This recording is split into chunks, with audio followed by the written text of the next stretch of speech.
guy, or at least True Opinion Podcast.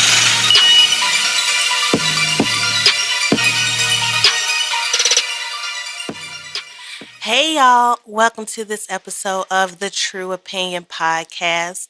My name is Adontaus and Happy New Year. Happy 2019. 2019 is coming in with a bang. So much is going on. It's only January. We got the government being shut down behind a temper tantrum by the president. Like, people are actually out here working and not getting paid. Some are just furloughed. They're just at home and not getting paid. I mean, bills keep coming, but they ain't working. And as of recording of this show, it doesn't look like an end is in sight anytime soon. Just yesterday, there was a verdict. No, there was sentencing in the Laquan McDonald trial. Well, not his trial. He was the young man that was shot by Officer Jason Van Dyke 16 times on the streets like some kind of animal. And the officer was found guilty some months ago, so he's been waiting for sentencing. Yesterday, he was sentenced to, um, what is it? Basically, why am I saying basically so much? About 6.5 years in jail for killing a child, being a police officer who was charged with serving and protecting, yet he killed a child, shot him 16 times on the street, and he got 6.5 years in jail. And some analysis, some critics, some people are saying that with the time he's already served, and if he gets out, if he gets credited with time for good behavior, he could be out in as little as like 2 to 3 years. So, I mean, really, it kind of seems like a half punishment. You know, you got the message that, okay, this was wrong, he was convicted.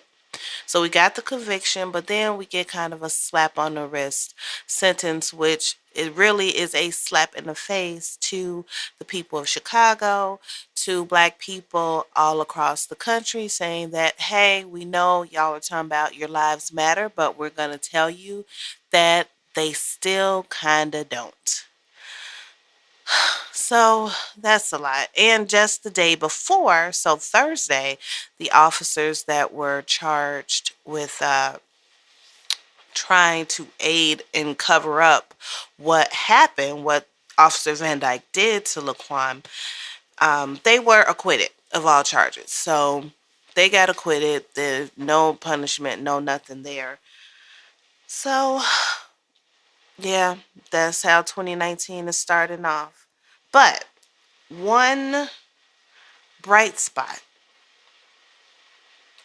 in 2019 so far has been a little docuseries. Um, you may have heard of it. It's called Surviving R. Kelly. So I call this a bright spot because now, before I was going to do this and I was going to, talk about a lot of stuff in the docuseries and kind of slam people and okay. Um, but this is what I want to say about it. And this is what today's show is going to be about. The turnaround since the documentary came out, in like the first week or so after it was out, and then now as time as is getting away from the initial shock of the docuseries, I am starting slowly to hear people that were the staunchest, most steadfast R. Kelly supporters, they're starting to turn ever so slightly. Some of them, it's been a rapid turn. Some of them, they're just kind of inching along, still kind of dropping little excuses or saying things here and there. But the tide is starting to turn. And it makes me really happy because most of the places where I hear this, of course, are in my workplace and then online. That's where I spend a lot of time. Of course, a lot of time at work and a lot of time online, kind of looking at what's going on, what people are saying, gleaning topics and things to talk about for this show. Just learning what's going on in the world. Spend a lot of time online. So what? So the tide is turning. People are turning on R. Kelly. Black women that supported R. Kelly, it does my heart so good to see that you are opening your eyes and saying, hold on, something isn't right. And it's just lovely and I love it. And we're going to talk about it all right now. So the docuseries basically laid out in a very sequential way these crimes that R. Kelly has been committing from the beginning of his career, probably even before then, up until right now, today, just about. So, the gist of the story, I'm sure we've all heard it, or you kind of, even if you didn't watch the docuseries, which I always say, I heard back in when I was in high school that R. Kelly used to like to hang out at Kenwood and pick up high school girls. Um, we've been knowing for a long time that something quite wasn't quite right in that camp over there. Um, very generally, he likes younger women, and now that he's 50, well, let me take that back. I will say now he likes younger women. He's 50, so to him, a 30-year-old, a 20-year-old, which is legal age, is a younger woman. But when he was in his 20s and 30s, he liked 14, 15, 16, 17, very young and very illegal. So, this series, to me, the crux of this series, it was all terrible and disgusting. The heartbreaking part was seeing the mothers of these girls. Nika, whose mother went to California, I believe, to try to see her daughter, ended up being able to take her daughter home. And the parents of Azriel Cleary and Joycelyn's parents. It was all very heartbreaking to me, especially the Clearys, because can you imagine your daughter, seeing her graduate from high school and then you don't see her anymore? And so after this show came on, the initial like shock and backlash, people wanted to blame the parents. Why would you send your kids there? Why would you send your daughter there? Why would you? Now, I'm not going to disparage the Clearys, but they seemed naive. Um, they weren't from Chicago, but they had heard about a trial and everything. They said he was acquitted, so they thought, okay, well, he's in the clear. Everything is cool. Their daughter could sing. She had talent. And R. Kelly wanted to meet her and mentor her and help nurture that talent. Now, there are people who saying, "Oh, y'all just wanted to check. That's all you wanted. You wanted to check." Listen, what parent who has a kid with a talent that you have watched this talent grow, you have been paying for maybe lessons, entering them into contests, voice coaches, whatever. What parent doesn't want to see a return on that? What parent doesn't want to see their kid happy and famous and doing what they love and making bread? Especially if you grew up as a parent yourself with not a lot of money, poor, low socioeconomic status, or whatever, or you are just trying to provide a better life for your child. Maybe they doing better than what you did, but y'all ain't quite out of the woods yet. Who don't want that? So, like, to the people who say, "Oh, they just wanted to check," yeah, I'm sure they thought like, and this is gonna make my baby rich, and shit, it's gonna elevate our whole family.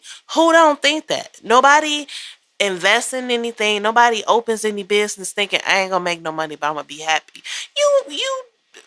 You fucking balling backwards here. What are you talking about? Yes, yes, they wanted some return. They wanted to see a return. And to me, it's only natural. That's what you think is going to happen. If you get into the music industry, you're good. You have somebody who is a veteran in the industry behind you, pushing you, supporting you, you using their connections. Yeah, you thinking my baby about to fucking blow up.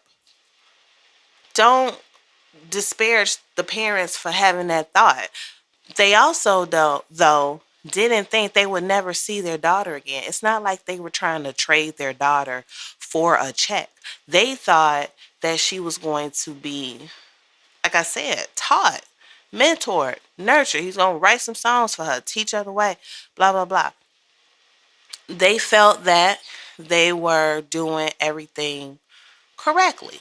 He told them, yeah, it's going to be somebody from the record company with her. They were lied to.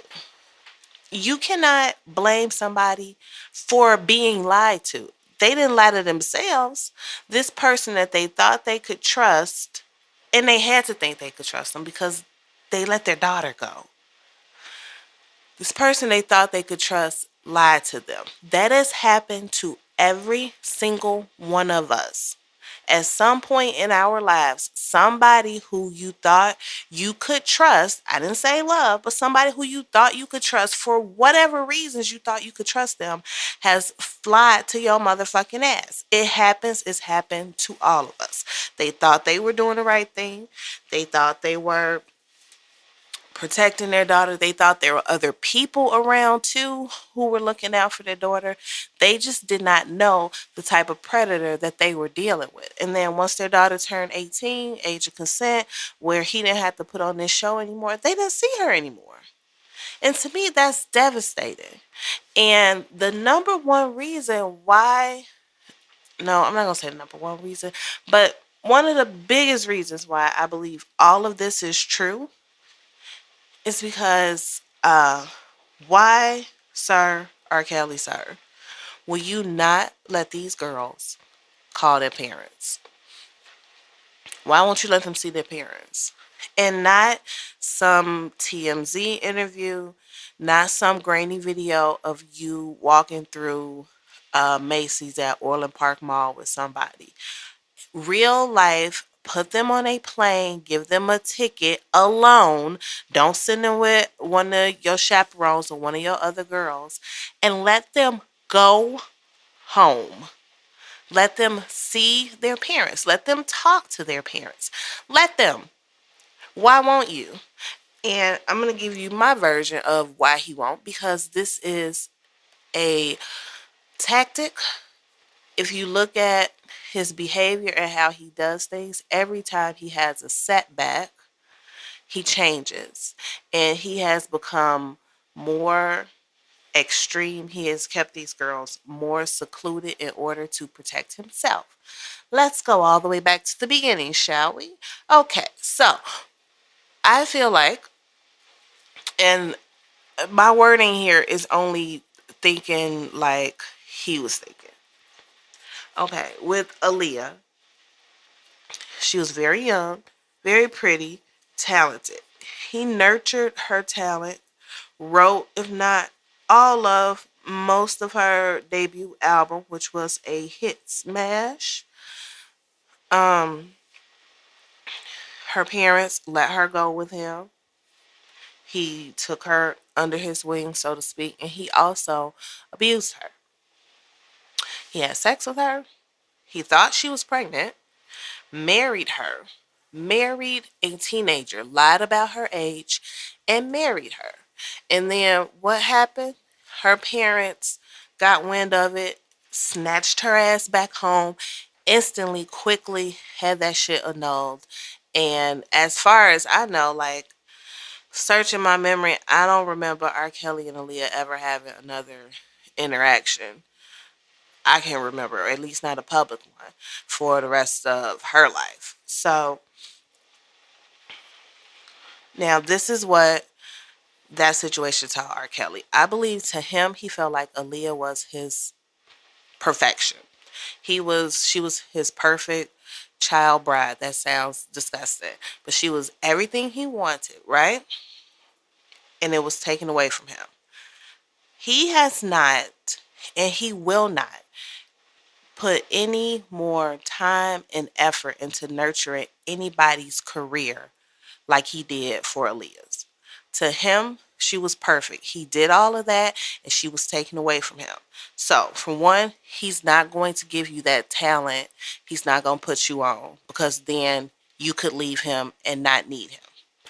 So, this is why people should not have sent their kids. But they didn't know this. Nobody thought this through, I'm sure, because he's not doing that anymore. He did that once and the girl is gone. He's not doing it again. Secondly, he married her thinking this is how I'll be able to keep her. I'm gonna make it legal. I'm gonna marry her. Right? Wrong. She was underage. Her parents quickly had that shit annulled. So now, what does he do? When he starts keeping these girls secluded, even when he would keep them at his house, if they wanted to talk to anybody, they had to call him first. They couldn't talk to anybody. They had to call him. No, wait, I'm jumping ahead. Okay, parents got involved. So now he's like, okay, I need to go around parents. I need to circumvent parents. In Chicago, age of consent was 17. So in Illinois, age of consent was 17. So he knew after 17, in Illinois, he had to talk to nobody's parents no more. You could do whatever you wanted to. But in the meantime, people who were under 17, he restricted how much they said to their parents, told them not to tell their parents certain things. And it's very easy when you are older and rich and mature and you are showing a lot of interest in a teenager, it's very easy to control them and to get them to do what you want. That's one of the reasons why he liked them. So, then in the docuseries, we have the young lady who says she basically was the one who's responsible for that sex tape getting out that had him on trial. She said he just left the tapes out. She was at the house. She picked it up and took it one day, you know? So now, when R. Kelly takes girls, we heard the one young lady saying the one he met at his trial. Isn't that ironic? He met this young girl at his trial. They were kept in the house in a certain room. They had to call and ask to go to the bathroom. They had to call and ask if they could eat. If they could do anything, they had to get permission to move about the house. So now, because that tape got out, that girl took that tape from his house. The tape got out. He went on trial. So now when he takes girls, he's adding another element. You can't move around the house freely anymore.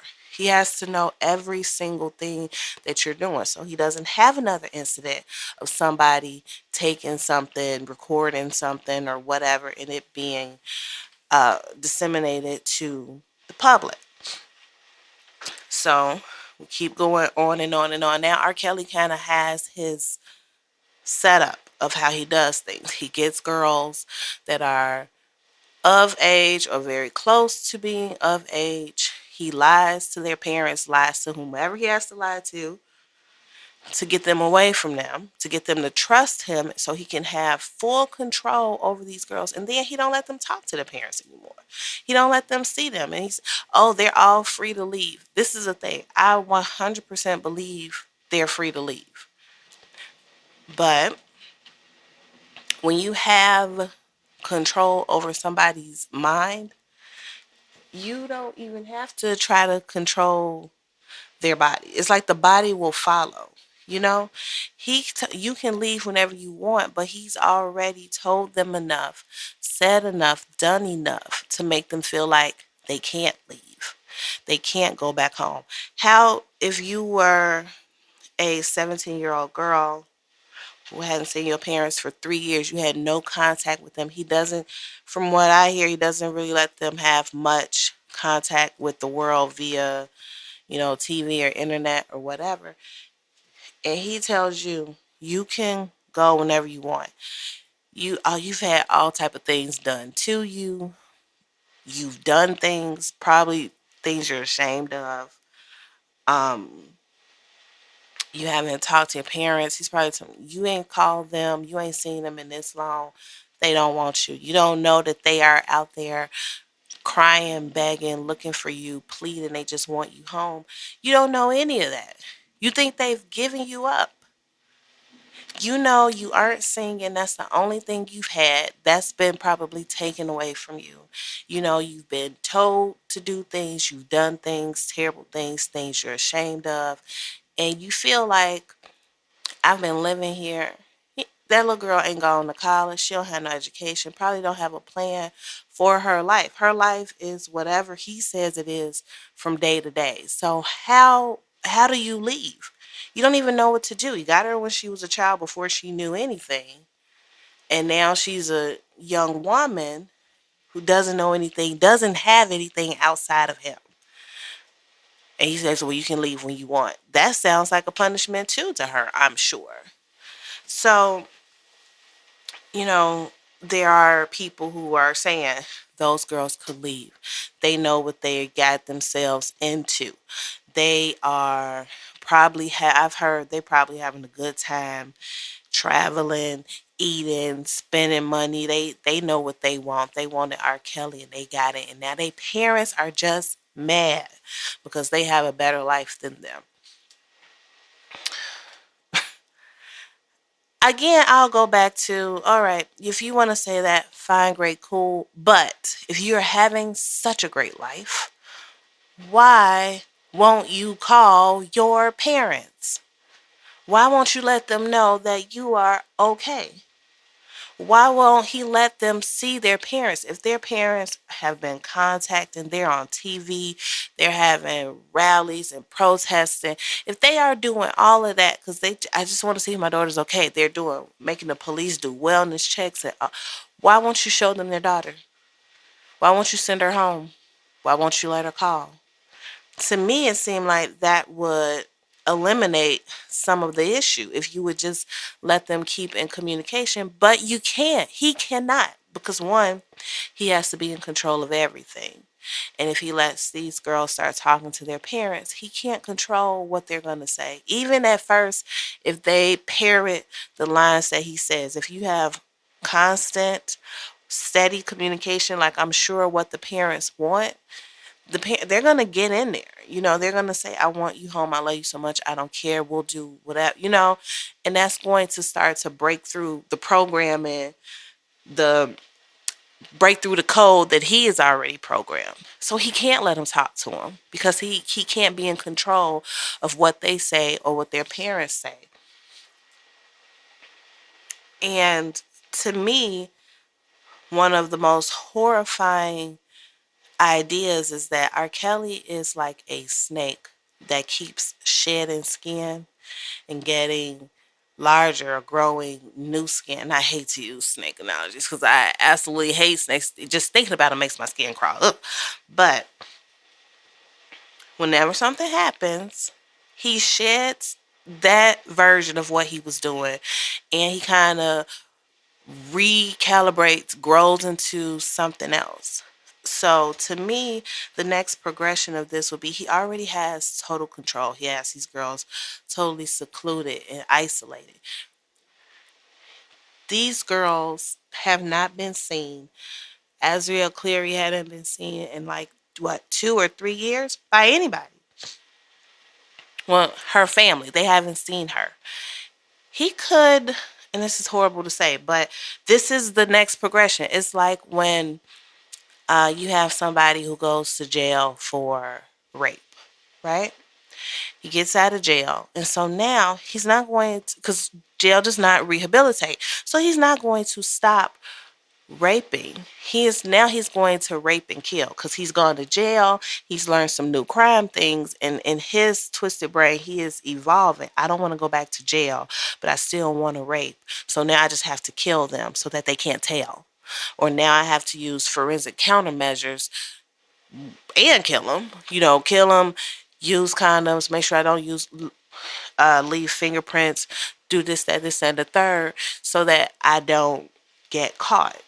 And to me, R. Kelly is either everything is going to crumble. These girls are going to leave or be reunited with their parents, and he's going to go to jail. That would be best case scenario. Worst case scenario is that Ain't nobody seen these girls. He could just kill them. Y'all, that may sound far-fetched. If he doesn't want them to talk about what he's done, he doesn't want another docuseries out. He don't want them writing books and talking about what he did to them, giving evidence against them. Nobody has seen them. He could kill these girls and just be like, they left here months ago. I don't know what happened to them. I mean, they said they wanted to go back to their parents. If they didn't, that's not on me. I was taking care of them. Y'all the one who came up with this docuseries and everything, told them to leave me. Now they gone. I don't know what happened to them. They was safe here with me. Now they gone. Who who is going to say that he didn't do something to them? You don't know how long they could have been gone or dead or whatever. If he just comes out and be like, yep, they gone. They left here. And nobody has seen her. There's been no, she doesn't even have her own personality, probably not her own bank account or credit cards, nothing to track or trace her. He could just be like, yeah, she left. She left. She said she wanted to go and she left. And really, she could be dead. And nobody would know. We would suspect, but there would be no evidence and nobody would know. And this little girl's life is gone. Little girls is how many girls? How many young women? That is what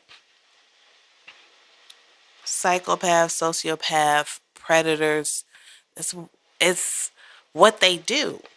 So while we are debating this in this arena of public opinion, to me, there is a true danger and threat to these women now that so much attention and spotlight is on R. Kelly, that things around him are crumbling. We see after the docuseries, he had a birthday. He had like a little show at a club or whatever. He kind of, when he is confronted, he kind of doubles down and doubles up on his outrageousness to show you like, y'all just being haters. This means nothing to me. I don't care. Um, and to me, at this time, like that's a dangerous time for the women that he has in his possession. Also, there are people saying online mostly, and some I've heard in person say, they want to say they in a cult. It's not, they ain't in no cult. That's stupid. A cult. All right, let me be frank. I think black people don't believe in cults. Like, y'all think that's just some white shit? Like, white people get involved with that. Like, white fucking hippies or, motherfuckers with long hair who wear gauzy long robes and don't shave their armpits and legs. Like, that is what a cult looks like. That is absolutely not true. And I think one of the things that I want to encourage anybody who listens to True Opinion to do in 2019 is to expand your mind, educate yourself. Every preconceived notion that you have, everything that you think that things go one way, I want you to really try thinking outside the box and approaching things from another direction. If you think that that's what a cult is, and that a cult is people who live far away, out of the way of society, and grow their own food and worship animals and have some weird religion or whatever, that's not what it is. That's not all. That's not, it's just not accurate. There are there are many cults operating even today. There are famous ones that we've heard of. The cult that believed in the Hale-Bopp comet was coming to take them out into outer space. What's the name of this cult? With Marshall Applewhite. It slips my mind. But they committed mass suicide. They all killed themselves. That's dangerous. That's a cult. The Order of the Solar Temple, they had members commit suicide. They murdered some of their own members. When the leaders of this cult, the pressure started to close in on them. They had rich people, I mean people with tons of money, giving them just giving them their damn money. But when the walls started to close in and things started to crumble, they were so egotistical, so sociopathic that they could not just let it fall. They couldn't let these people walk away from them. They couldn't give up the control. They would rather kill them than watch their little empire, quote unquote, crumble. Jim Jones in Jonestown. Jim Jones was a white man. Moved his whole fucking cult down to Guyana. It was not some paradise. It was the motherfucking jungle with big ass bugs, with snakes, with, just they had to flesh out a living. They didn't have as much to eat as they wanted. It was not like they were at some tropical retreat. It was horrible. But these people follow him from the United States. And let me tell you something. There were plenty of black people there. Plenty. Because what did he do?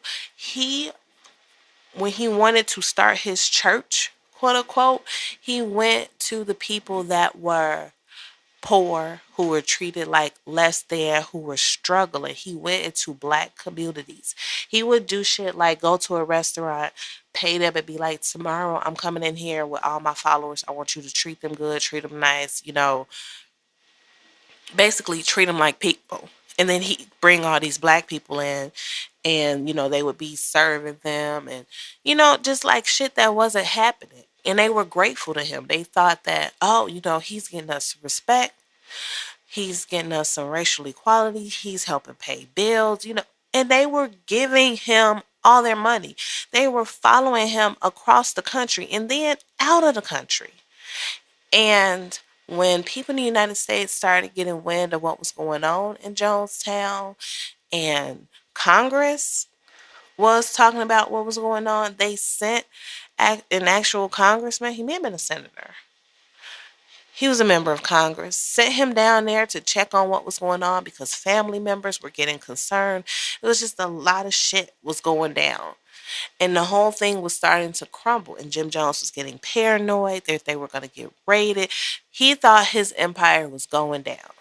And y'all heard that expression, don't drink the Kool-Aid? You know where that comes from? From him poisoning his own followers. He didn't put it in Kool-Aid. It was flavor aid that they used to be accurate. But he poisoned them. Had them all drink this poison and they all died, himself included. All dead. And the people who didn't want to die, who tried to leave, they were murdered. They were shot. And not just adults, children's mothers were giving this shit to their baby. Did I say children's? Children. Mothers were giving this shit to their babies, watching their babies die. And this man orchestrated all of this. So the point is, I want to tell you, cults are not something that are exclusive to white people. It's not something that's exclusive to rich people. It's not something that happens only in California or only in Switzerland at exotic locales. It happens everywhere. They don't have to be humongous cults. They can be small, a few people, a group. All you need is a charismatic leader who has total control over people. And there you go. Total control, isolation. There you go. That's your cult. So, does R. Kelly have a sex cult? I think he does. I think he does. I think he is very dangerous. I think those girls are in very real danger right now because things are starting to crumble around R. Kelly. His record label, longtime record label, has dropped him. He had 2 more albums that he was supposed to put out with them. And I guess, it says they've reached an agreement. I'm sure some money probably Had to change hands somewhere, probably. I don't know. But they said, forget these whole two ass albums. That, I mean, honestly, because, people are starting to turn, but they ain't turned that quick. And you still got enough diehards who they were going to buy that shit anyway. You were at least going to go gold, I believe. But they said, nah, fuck them albums. You done, Robert. Get out of here. So, this is a dangerous time for those girls. And I just want everybody to remember that while you are busy on the internet, uh, threatening people's lives and calling everybody else trash because they don't like your faith anymore, at the center of this, there are still some girls who still ain't talked to their parents, who still have not been seen, who are still in the clutches of what is quite possibly a modern day monster. And while you are fighting and fussing and arguing online, think about if it was your daughter, what you would do. Would you be happy? Would you be okay that she was with him and you hadn't talked to her? You haven't heard anything about her. You don't know if she's happy, sad. You don't know anything about your daughter. You just don't know. Would that be okay with you?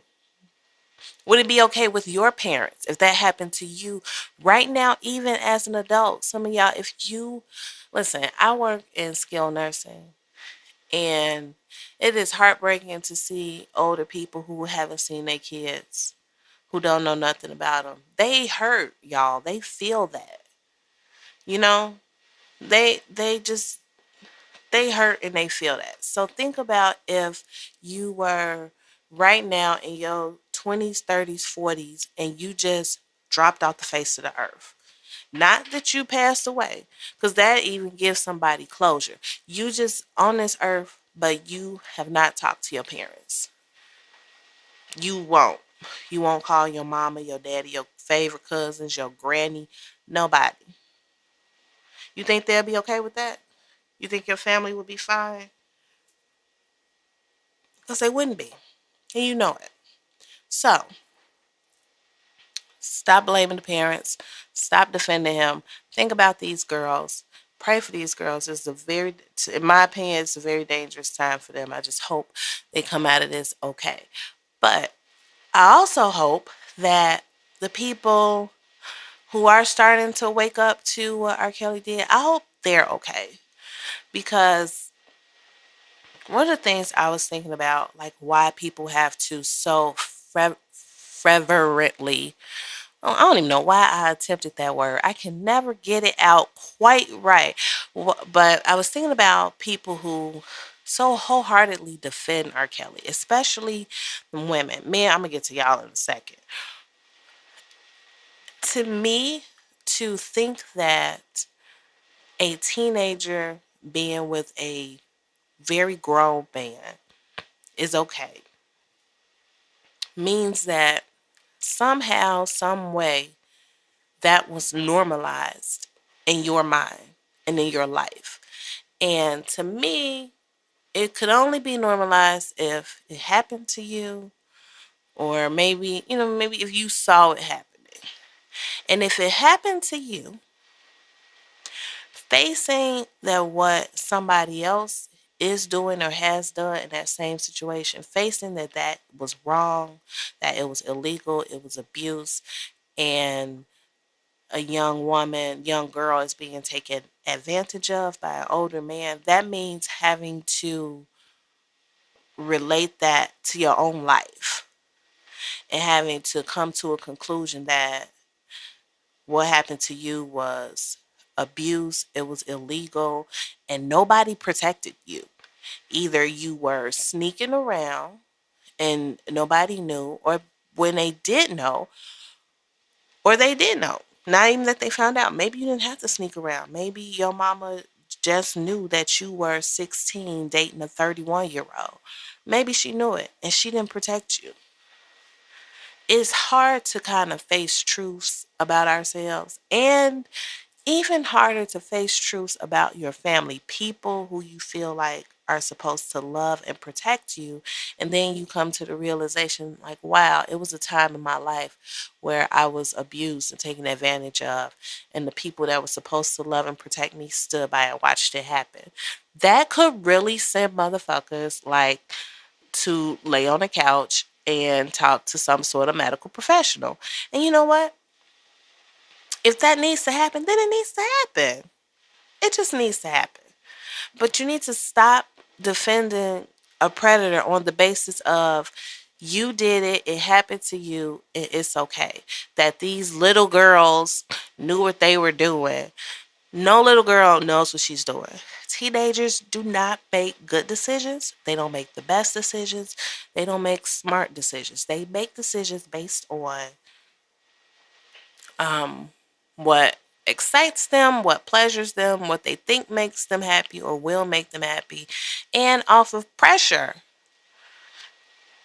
You know, a lot of teenagers make decisions based on what they think will make somebody else happy, you know?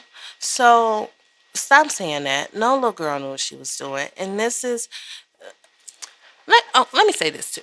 I want everybody to stop referring to little girls, as fast. Take that word out your vocabulary. No little girl comes out, grows up, starts being fast. I even hate that word. Without somebody doing something to activate something. I mean, I know I just like didn't say nothing, but you hear what I'm saying? Like, if you have a child that is over sexualized or whatever, something happened to that child. No child comes out just something happened, they saw something. Nobody comes out at of their mama's body with a fucking high sex drive. That makes no sense. So stop calling little girls fast. Stop, especially when they start to know and understand what that means. Because if you call them that, you're programming something in them. You are making them think a way about themselves. So stop doing it. Stop using these labels and this language that over sexualizes black girls. Just stop. Because it's not fair. Black girls have the right, or should have the right, the ability to just grow up, to just be a kid without having the responsibility of making sure that their womanhood is not activating somebody's hormones or attracting some grown man to them. They shouldn't have that responsibility. The responsibility is on the grown man, the adult. The adult, in a situation where you have a child and the adult, the burden is always on the adult to do the right thing and to make the right decisions. That burden is not on a child. So saying that a kid, a little girl of 14, 15, 16, 17-year old, and listen, I stop at 17 because that's where the law says, okay, you can start making your own decisions. But teen anything, to me, having been there, you're a dummy. You don't really know what's going on with much in life. Life ain't even really started for you. You have been living under somebody else's house and rules for your entire life. So you haven't even really gotten out here into the world to see for yourself what's going on. So just because the law says, okay, now you can make decisions, please let's recognize that even at 18, 19, and 20, 21, you still may not be making the best decisions because you have very limited life experience on which to make those decisions. So stop blaming young people is what I'm going to say. Stop it. At certain points, certain things, yes, you know better, but you have to understand that there's a reason why we protect children. Humans, we give birth to our children and they have a period of 17 to 18 years where they stay with us and you're supposed to protect them, nurture them, teach them what they need to know to go out into the world. Other animals, they don't have such a long childhood period. They give birth to a baby, this baby hang around about, I don't know, not years, probably not even 1 year. But they get to a point where they like, all right, you know how to eat, you know how to swim, you know how to fly, get the fuck on. You know, we don't do that. We have an extended childhood period where these children are fragile and need to be protected. Stop cutting that period short. Stop trying to fast track that period and say at 14, 15, they know what they want. They know what they doing. Whatever they doing right now, this is the type of person they're going to be. No, that makes no sense. Their bodies, brains are still growing. They still have a whole lot of life and experiences to go through while they are with their parents. They don't know shit. They're dumb. They don't know shit. Okay? So stop acting like they do. Stop it. And finally, I want to touch a tad teensy bit on celebrities surrounding this R. Kelly situation. Well, we have some celebrities who have um, dropped their songs that they did with R. Kelly from streaming services. They say they're not going to perform them anymore. They're going to retire those songs. You have celebrities who are speaking out against him, saying it's gross, it's disgusting.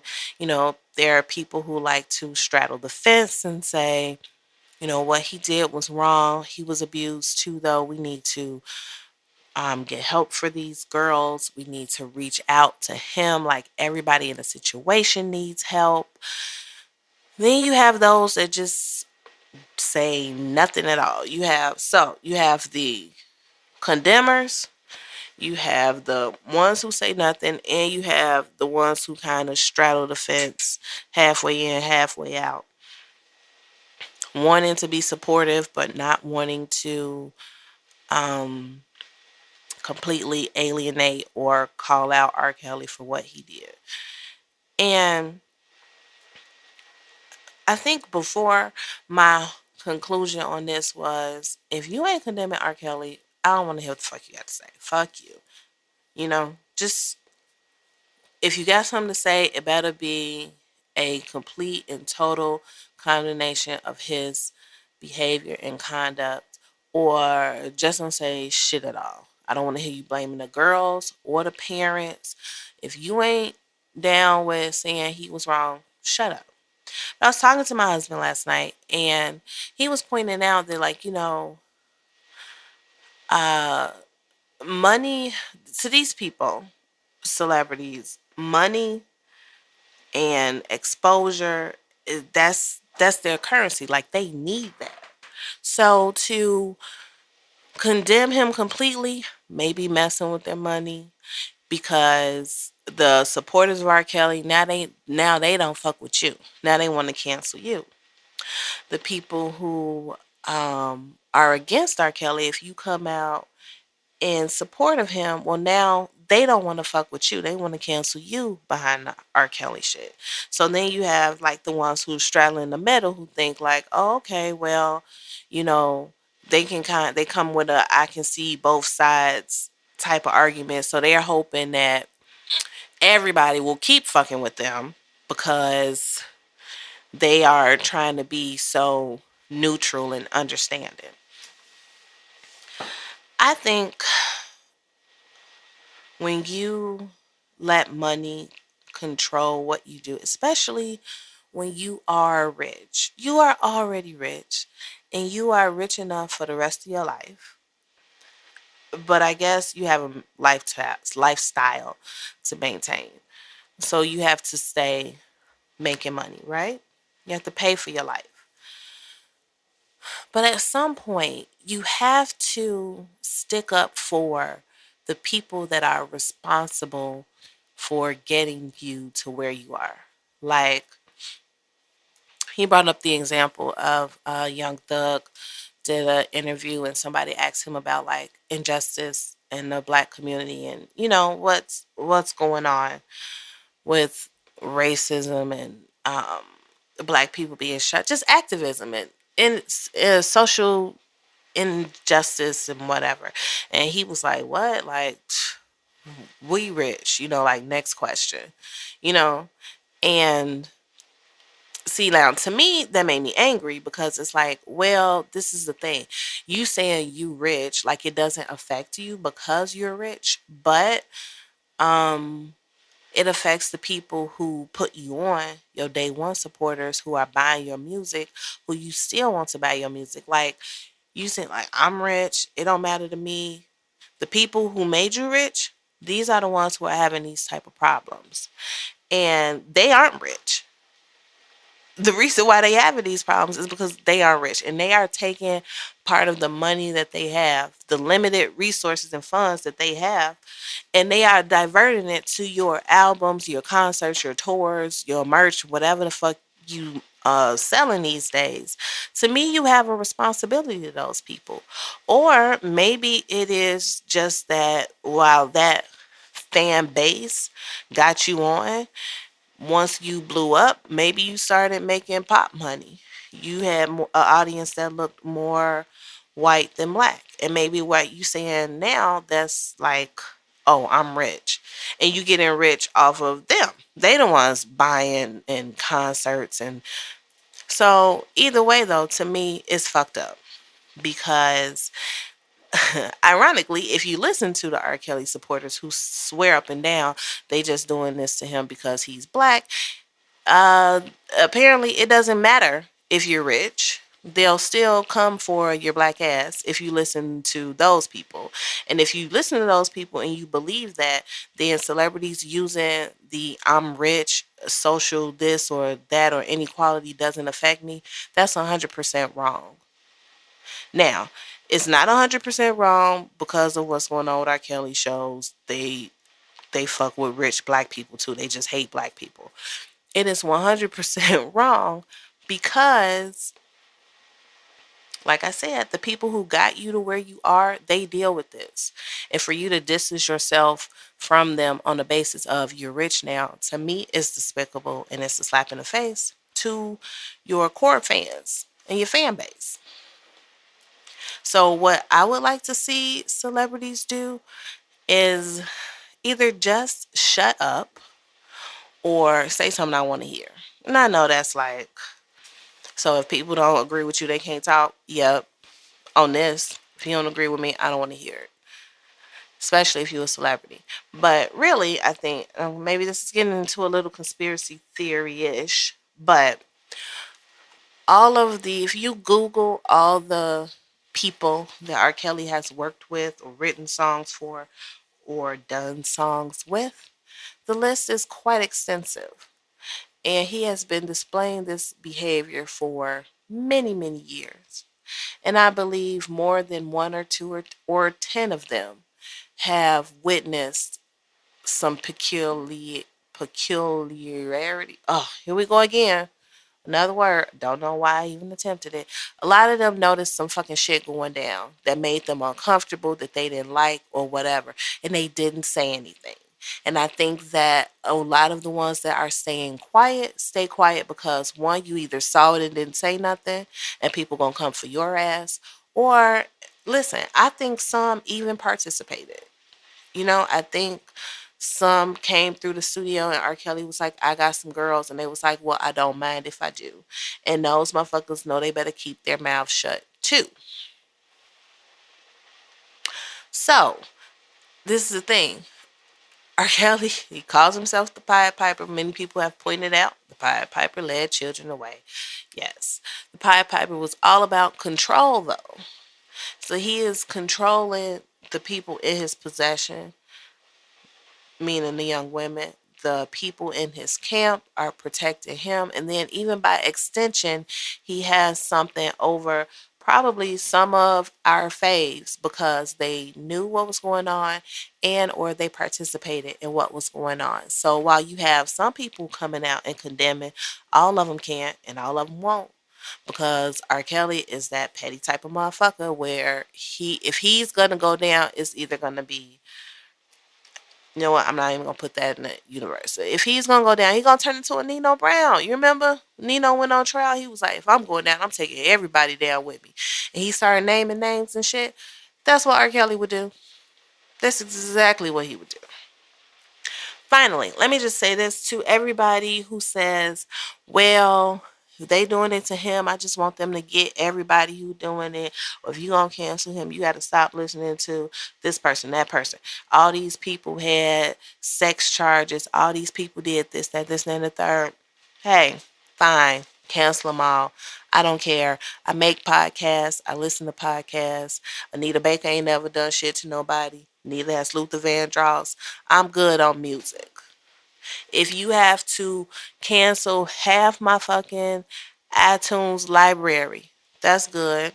I don't care. I am not that attached to a motherfucker I don't personally know that I can't detach from their asses. I don't care if your song was the soundtrack of my life back in 1999, 2005. I don't care. Life moves on. I get a new song. And there are plenty of artists. Plenty. Plenty, plenty, plenty. Whatever block you live on, I bet you at least 5 to 6 people got songs on SoundCloud and YouTube. Plenty of artists out there for you to discover and start to love, where you don't have to stay loyal to your problematic faves. So go out there, listen to some new music, meet some new people. Stop supporting R. Kelly. Support black girls and black women. Believe them. This is why people do not come out and share their stories. Everybody's talking about, oh, they just doing this for a check. You're doing this for a check and for what? And for what? First of all, we don't know what type of money was involved. Secondly, all the internet, I know I said last thing was the last thing, but hold on, I'm like a black preacher now. Like, hold on, one more. This the next to last thing. All of the exposure and backlash from this docuseries cannot make their lives easy. And a lot of these women have children and they have families. It's not like they did this and it's, oh, okay, well, now I'm good. Now I'm on easy street. There is no amount of money you could give me to tell my deepest, darkest. There's no amount of money you could give me to recount my greatest mistake, humiliation, or whatever. This girl got on TV and admitted that she participated in sex acts with R. Kelly and a 14-year-old and that it was taped. You think somebody tells people that type of shit for a check? No. No. Well, why would she tell people that? Yeah. Because it's a story that needs to be told because it has to help somebody else. And it has to get those girls that are with him away from him. That's why. But, I don't know. Maybe people without money always think that they'll do anything to get some money. And if you are one of those people, I think, really think about then what type of person you are. And really, what would you do? For what type of money? Would you do that? Would you humiliate yourself? Black families, listen, y'all know how black people are. You don't like to talk about shit. You don't want to tell shit. Don't name no names. Keep everything quiet. Aaliyah's family is still denying all the R. Kelly shit. Sparkle's family is still denying that was their daughter on that tape. People try to protect, protect, protect. Don't say shit. Don't talk about what happened for the rest of their lives. But now you want to say that you'll get up on TV and tell your deep down, deepest, darkest B6 13 level shit on camera for the world to see, for your children to go back and look at when they get old enough to operate the internet and shit? You would do that for what? $200,000? That ain't shit. You think that's a lot of money? It ain't shit. I could spend $200,000 in 20 minutes. Maybe 30. I don't know. Our internet connection is pretty fast. Probably 10. You can buy cars online now. You know? So, anyway, that's it, y'all. We talked a lot. This was a good first 2019 episode. 2019 is going to be lit on True Opinion. I have so much to talk about. So much is going on. Unfortunately, the world just gives all type of topics for me to tell you what I think about them because shit just going crazy, y'all. I will say this: it's 2019, right? Candidates for presidency are starting to kind of emerge. Please pay attention. Please, please, please, please, please pay attention. Please get registered to vote. Please go out and exercise your right to vote. When the election comes, I know it's a while. You can't go vote right now. No. There's some local elections coming up though. Chicago's going to be electing a new mayor soon. But anyway, get registered to vote. Pay attention to what's going on. Support candidates that you like. Small donations are the backbone of political campaigns. Don't think you giving $5, $10, $20 won't help. Because if you have millions of people giving $5, $10, $20, that shit adds up. Small transactions are the backbone of political campaigns. So if you find a candidate that you like, that you're passionate about, volunteer for them, make donations. If you don't want to do all that, you ain't got time to do all that. Go out and just talk to the people you talk to every day about a candidate that you like. Tell them, and they might tell somebody else and tell somebody else. Like, that's the way shit works. People like to think, I think, in this age of the internet, like if it's not on TV or it's not trending or whatever, it doesn't make a difference. But grassroots campaigning, boots on the ground, person to person interactions, small donor transactions, those are all what boost candidates.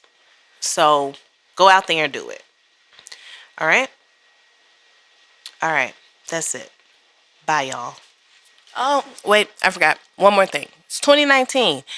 Go on over to iTunes. Subscribe to True Opinion Podcast. We're back to telling you, everybody you know with an iPhone, grab their phone. Go to podcast. Subscribe to True Opinion for them. Start playing one of your favorite episodes or the latest episode or whatever. Subscribe, rate, review. Do it. Share it on social media. Instagram. What's the other one? The Twitter, as I like to call it. Twitter. Share it. All right. Okay, that's it for real. All right. Bye, y'all.